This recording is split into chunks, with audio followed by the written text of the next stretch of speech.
الحمد لوليه والصلاة على نبيه،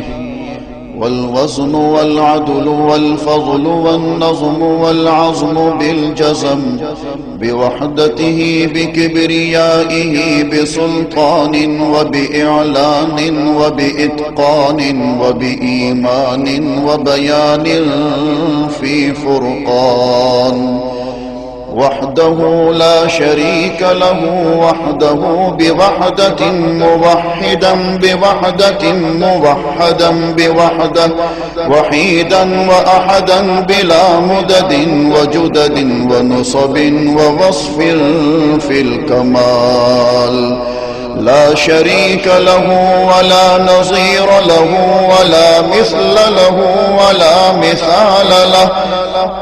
ولا وزير له ولا مقارن له ولا مكاظم له ولا مداني له ولا مضارع له، ولا جلد بلد ولد جسد رسو جزو ونزو عظم له، ولا جذب وصف عيب تاب بيت خصم له، ولا مقارن له ولا مكاظم له ولا مداني له ولا مضارع له ولا مناظر له.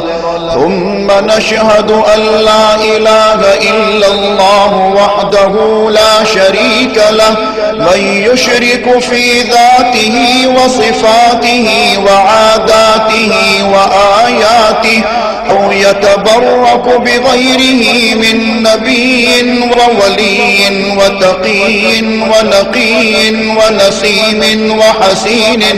وحسين وجميل وصغير وكبير، فعليه الخسران والوبال. ثم نشهد أن سيدنا وسندنا ونبينا ومولانا مؤيدنا مخدومنا منظومنا معصومنا مقصومنا مقصودنا أجدر الخلق جديرنا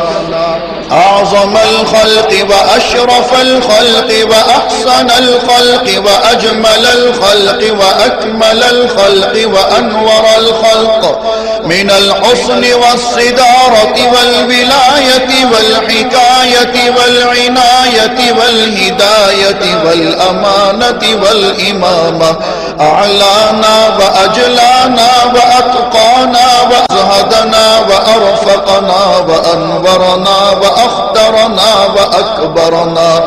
أحمر أنور أجدر أطفل أوسق أنور أجمل أكمل له. ثم نشهد أن حبيب ربنا وصمدنا محبوب جدلنا ونزلنا ووصلنا إيماننا مبين فرقاننا هادي سبيلنا رونق جدراننا، هو عدوة نظمة قدوة رتبة أسوة حسنة، وبدلائله القاهرة الغالبة الظاهرة الباطنة صعد إلى سدرة المنتهى في ليلة المعراج كشف الدجى، ثم دنا ثم دنا ثم دنا فتدلى فكان قاب قوسين أو أدنى.